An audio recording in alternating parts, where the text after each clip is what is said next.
For months, Canada remained unusually quiet, while Washington, NATO partners, and global defense analysts speculated about its future fighter jet strategy. Behind closed doors, pressure was mounting. The United States expected loyalty. NATO expected alignment. But Canada was calculating something far bigger. When Ottawa finally broke its silence with a decisive move involving Sweden's Gripen, the shockwaves traveled far beyond North America. This was not just another procurement discussion, it was a signal, a message that Canada was no longer willing to be boxed into a single defense ecosystem dominated by Washington.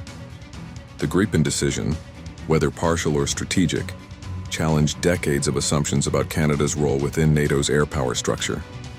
And that's exactly why Washington was caught off guard. Gripen is not just a fighter jet.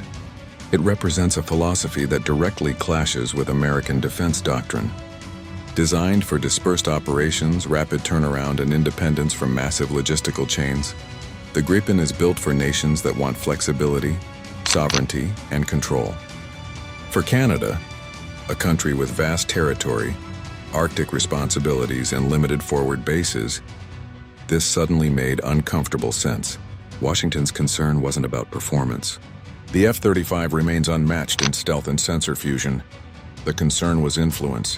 Gripen does not rely on US-controlled software updates, mission data files, or export permissions to the same degree. That alone raised alarms inside the Pentagon. If Canada could operate a top-tier fighter without constant US oversight, what precedent would that set for other allies? NATO officials tried to downplay the moment, calling it routine diversification. But insiders knew better. Canada was testing boundaries. Gripen's interoperability with NATO systems is proven, yet it doesn't lock the operator into American dependency. That subtle difference is what made this move explosive. More importantly, Canada's silence before the announcement was deliberate. Ottawa allowed Washington to assume compliance, only to reveal a move that reshaped the conversation overnight. This wasn't defiance, it was leverage. Canada was reminding NATO that partnership does not mean submission. As news spread, analysts began asking the same question. If Canada can openly consider Gripen, who's next? Smaller NATO nations, Arctic-focused allies? Countries tired of political strings attached to their air forces? In that moment, Canada didn't just make a procurement move. It cracked the illusion of absolute US dominance within NATO's fighter ecosystem. The real shock wasn't the Gripen itself, it was the timing. Global tensions were high. NATO unity was being emphasized in every press conference.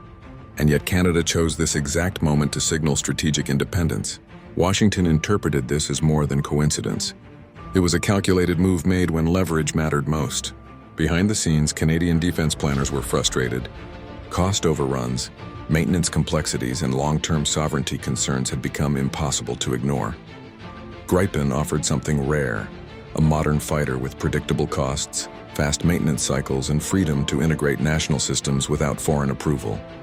For a country responsible for defending some of the world's most extreme airspace, reliability mattered more than prestige. The Arctic factor played a massive role.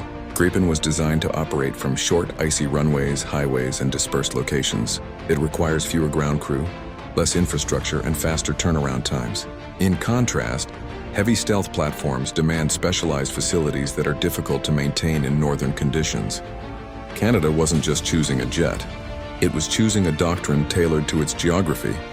Washington's reaction was subtle but unmistakable. Quiet diplomatic pressure followed. NATO insiders began emphasizing standardization and shared platforms. Translation: stay in line, but Canada didn't back down.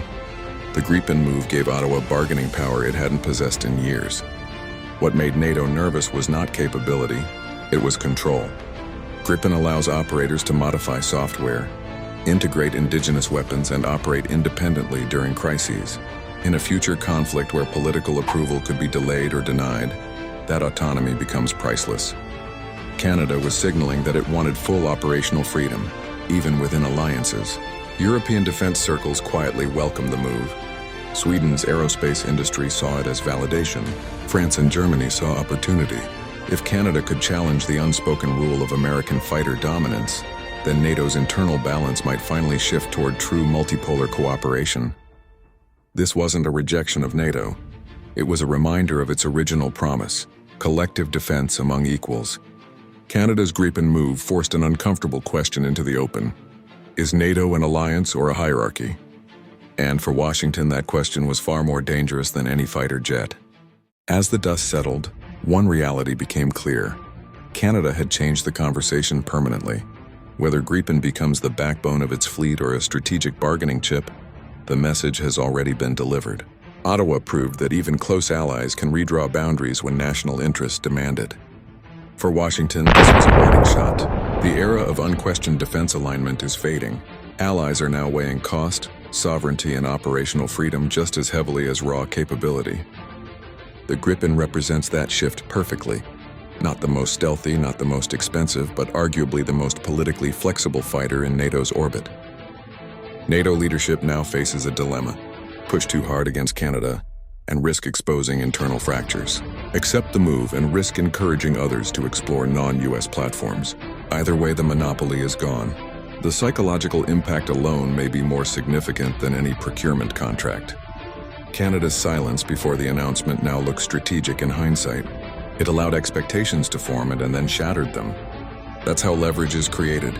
Not with loud statements, but with unexpected action. In modern geopolitics, silence followed by surprise is often more powerful than open confrontation. The Gripen move also reshapes Canada's global image. No longer just a quiet partner, Ottawa is emerging as a strategic thinker willing to challenge norms without breaking alliances. That balance is difficult and dangerous, but potentially transformative. One thing is certain: Washington and NATO will remember this moment.